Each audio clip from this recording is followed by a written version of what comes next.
Hi, my name is Krista Jimerson. I am the literacy coach here at St. George's Technical High School. In the video today, you're going to observe me in Heather Doudna's Honors ELA class.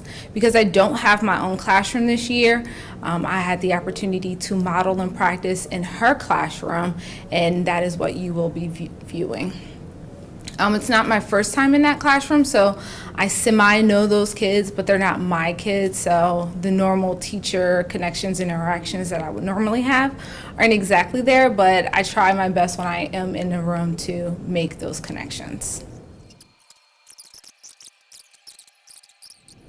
In the beginning, you will see that I am quickly reviewing their homework from the night before. They did some introductions to rhetorical appeals and argument the night before. So that's exactly where I pick up with those students.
The first activity I did with them was to look at questions from the ethicists, and I used an example that discussed whether or not it was ethical to watch football.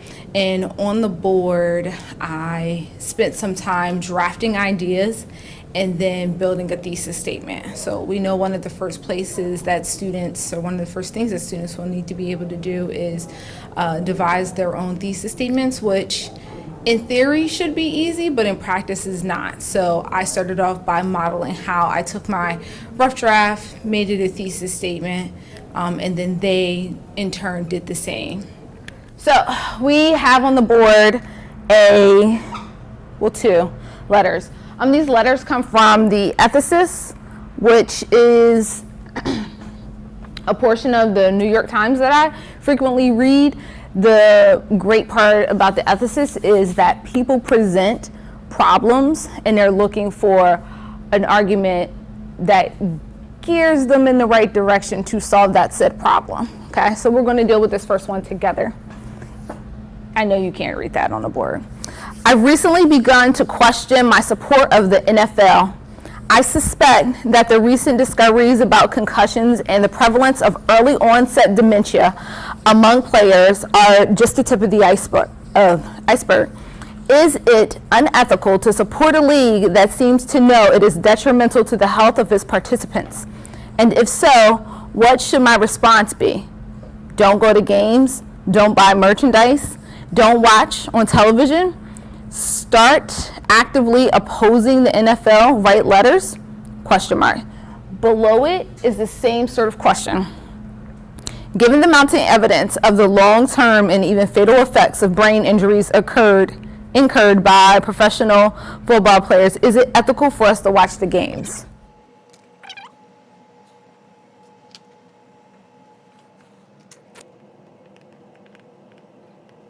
All right, so how many of you say it's wrong to watch football? How many of you feel like it's okay to watch football? All right, so we have a skewed room. I'm with you, okay? So this is our question.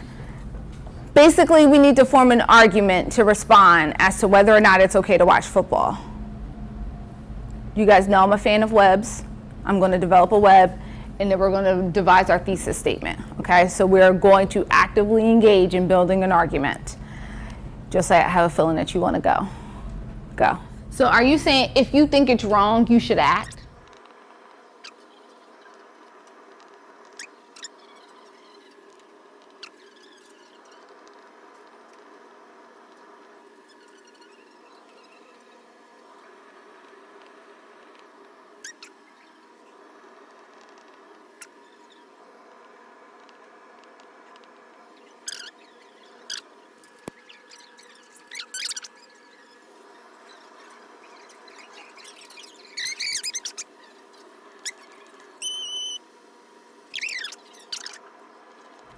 Okay, so we're gonna stop right here because I know we can go on forever arguing about sports, as we do enjoy it.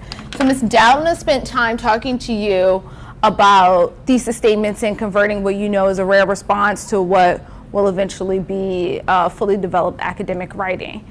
Can you remind me what goes in that thesis statement?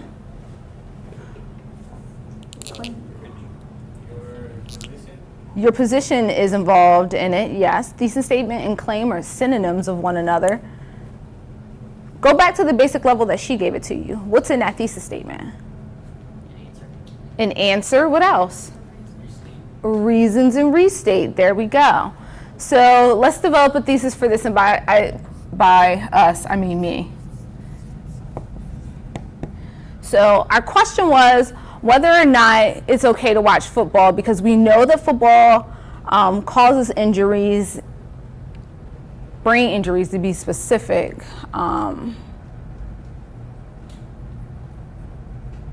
There's just a problem with that. So we have safety.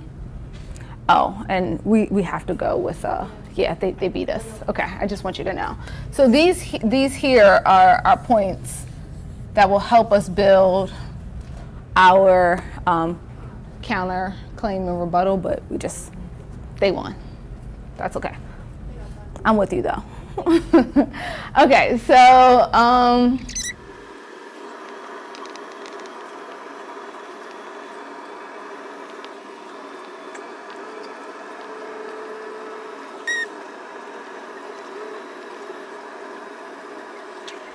right, so here's our model thesis statement.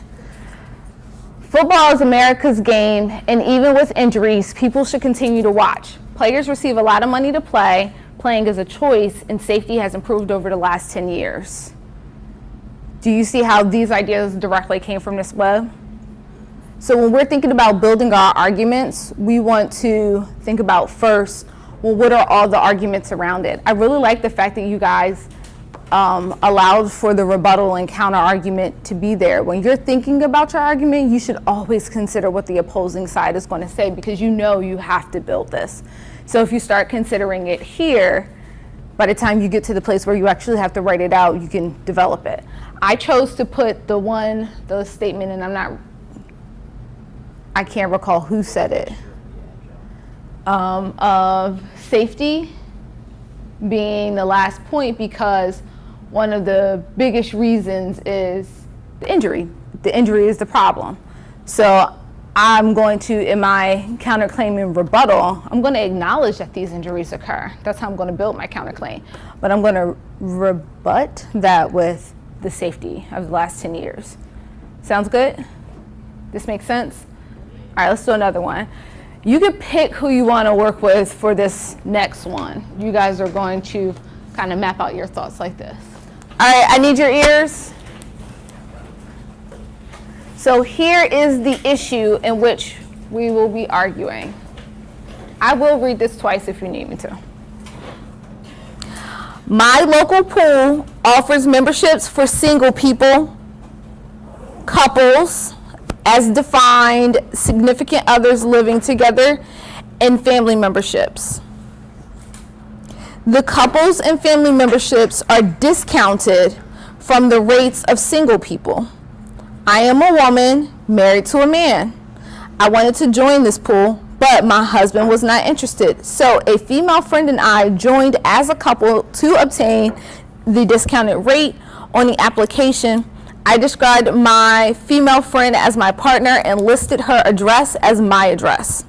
When one of my colleagues learned of this, he told me that my actions were questionable since I posed as a lesbian to obtain the discounted rate. I argued that because the discounted rate was not a benefit exclusive to gays and lesbians, my actions were not harmful to the LGBT community. I could easily have joined the pool in a couples membership with a male friend, but my friend who was interested in joining with me happened to be a woman. I recognize that I committed some level of fraud in pretending to be in a relationship with someone I'm not actually in a relationship with. Beyond that transgression, do you think my actions were unethical? That is our question. Before I move it up, so just really quickly, on the board, I chose to do a web to figure out my information. I'm a web person. The last time I was in this room, I did a web with you guys too. You could also do a pro-con T-chart, like have one side that says ethical, the other side says ethical. Why is it unethical? Why isn't it unethical? Like, you can figure out how you want to build your charts, but just know that how you're organizing information is going to vary person to person, but you should figure out what works best for you, okay?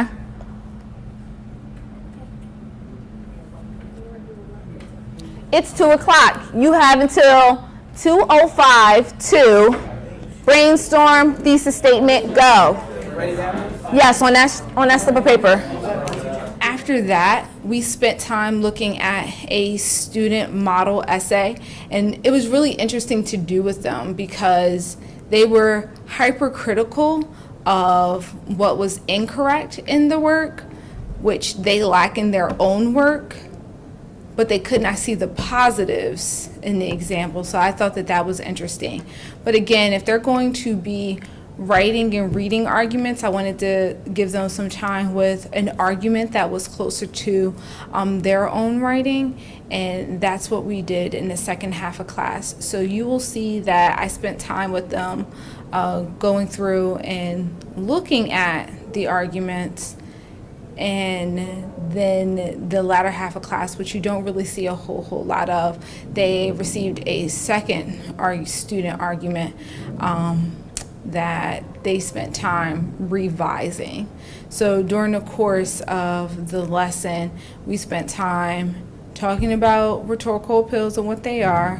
We really focused on argument though, and looking at the ethicists and devising our own claims in response to the questions, as well as spending time analyzing and viewing arguments ourselves. After you share out with your larger group, start to build that thesis statement. We need practice with this.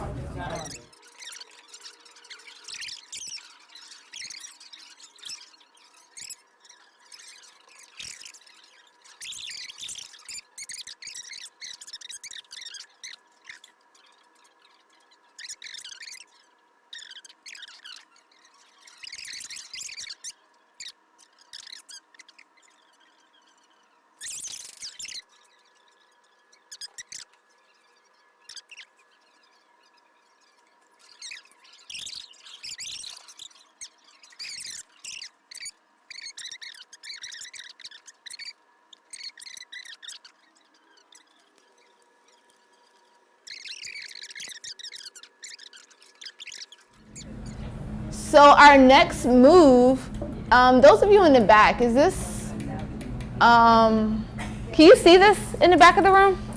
Can you hit the light for me, AJ? See if that helps. Can you pull out a piece of paper? Oh, no. Not at the moment.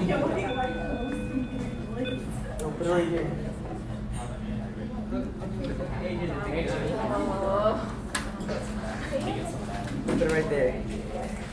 I'm waiting on you.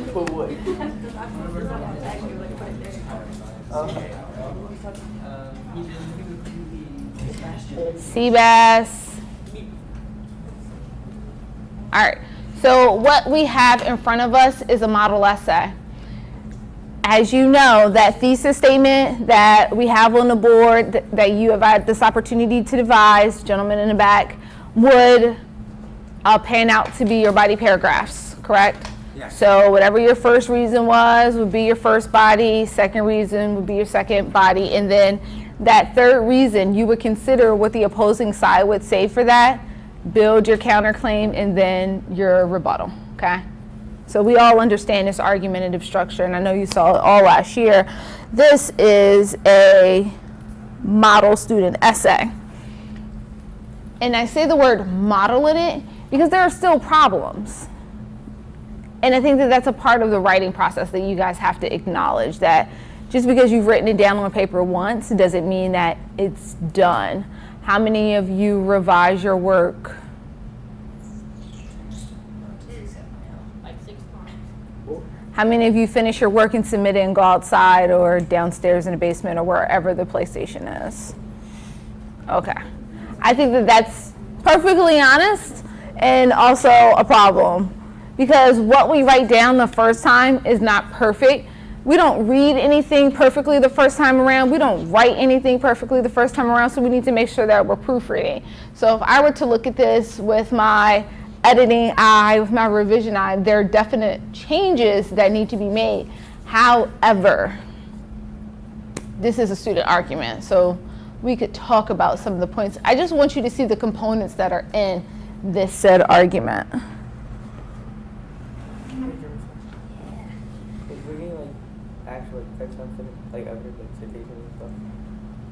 Will you today? No, but eventually, yeah. Yeah.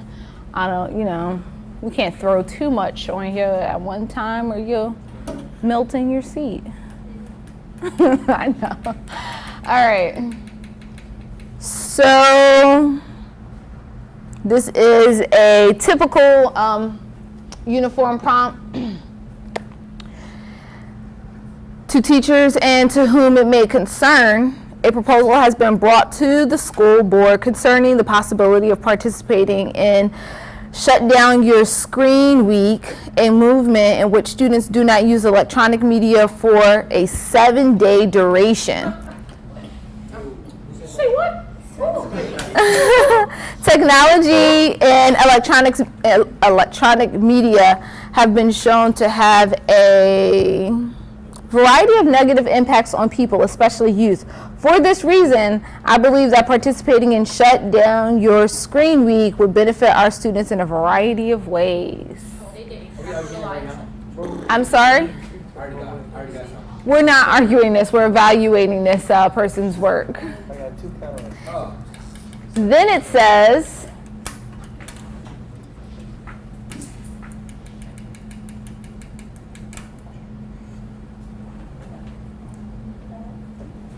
Can I read the next part? no. Then it says, there are many negative impacts of electronic media upon our students, but among the most severe is the effects on the brain, according to the article, and then we have our evidence. All right, so let's start in this first paragraph here up at the top. Yeah, so the sentence above, a variety of negative impacts on people, especially youth. And then our next sentence says, for this reason, I believe that participating in Shut Down Your Screen Week would benefit our students in a variety of ways. So we have a variety of negative impacts and a variety of benefits that aren't really detailed or alluded to. So those would be the places that Ms. Doudna would be looking for us to revise. All right, impact our brain. Let's deal with our brains next. There are many negative impacts of electronic media on our students, but among the most severe is its effects on the brain. According to the article, attached to technology and paying the price, technology is rewiring our brains. Technology has been proven to have significant effects on the way brains take in and process information. That's not surprising, considering people use an average of 12 hours a day, 1/2 of every day of media each day. The brain behaves hyperactively while using electronic media as it presented with a deluge of data. This hyperactivity transfers into one's daily life, causing troubles of focusing, forgetfulness, and boredom. A break from social media and technology would help students become more focused and attentive, giving their brains a break from technology. Thoughts? First, at the top, it's down on the point that's up there, that is, and the parallel structure at the end, what's right? What you said, focusing, forgetfulness, and boredom. All right, so the first thing I heard was getting rid of contractions. I totally agree with that.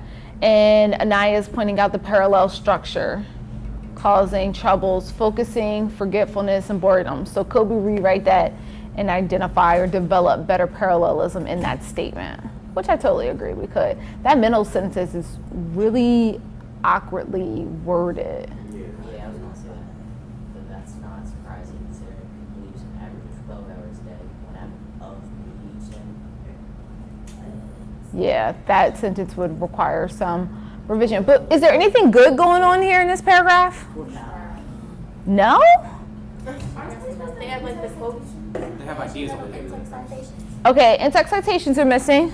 Like, you don't know if it's like a credible source where the article came from? Okay. Like, there's not like actual like, data that shows like the negativity of technology.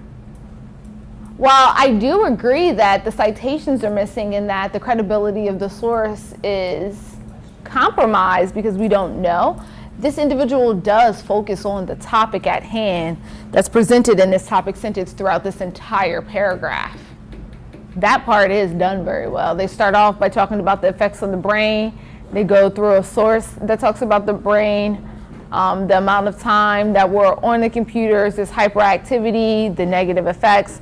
I think that there's some positives here too. I wouldn't tear this individual personally a new one as a result of. Would you guys want someone to tear you a new one?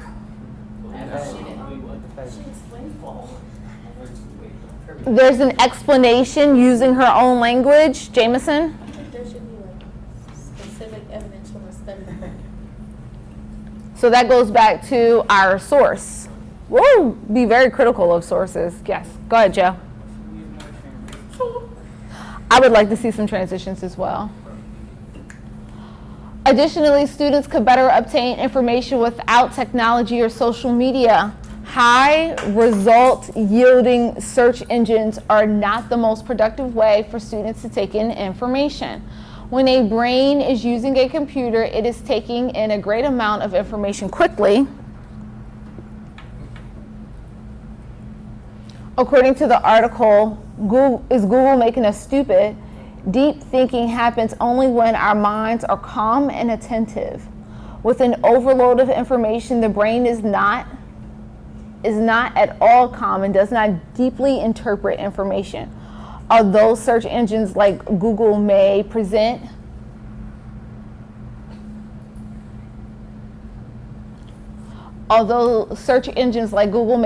much information with its use, little information will be internalized and little knowledge will be gained. During a week without technology, students could gain and truly internalize knowledge. Thoughts on this paragraph? Wes? Shouldn't they have a comma after all though? And so according to your article, whatever, it's people making us stupid. I'm gonna assume they got that off of the internet. And so they're kind of contradicting themselves because they're saying that the internet is not a good place to get information or whatever. Just not internalizing it, they're using the internet to get information. Really What if a teacher printed it and provided it? Well, you don't know. You have to cite it. They don't have citations, so I can't really tell either. At that point. But we already know that, but for the sake of this body paragraph, what do we think outside of, yes, there are citations missing, and yes, there are some grammatical changes that need to be made?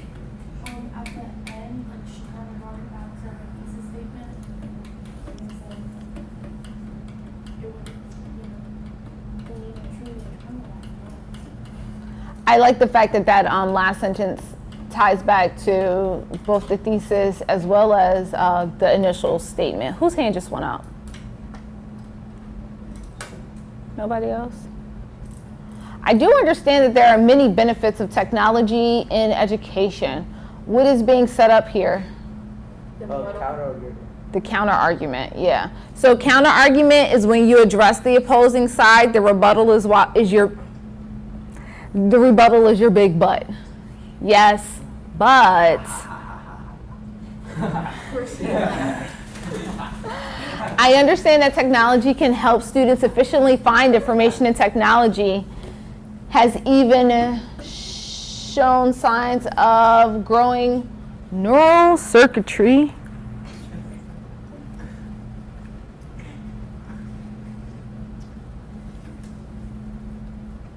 Let me go back. I understand that technology can help students efficiently find information, and technology has even shown signs of growing neural circuitry in brains, according to attached to technology and paying the price. Additionally, according to the article, is Google making us stupid? The efficiency of search engines outweigh the distractions. Due to the positive aspects of technology and social media, I would not suggest that the school remove technology or social media for good. I believe that since technology is so addictive, it would be beneficial to students to experience a week without it. During this time, students would be more focused, attentive, and better internalize information, along with innumerable other benefits. Thank you for your time, and I hope you will consider my proposal. That's the conclusion. That right there. Cody? Just as Ms. Dowman taught us, we should not use words like I. Yep, we address personal pronouns. Where do we shift from counter argument to rebuttal?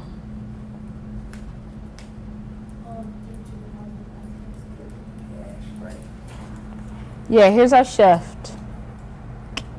Right. Yep.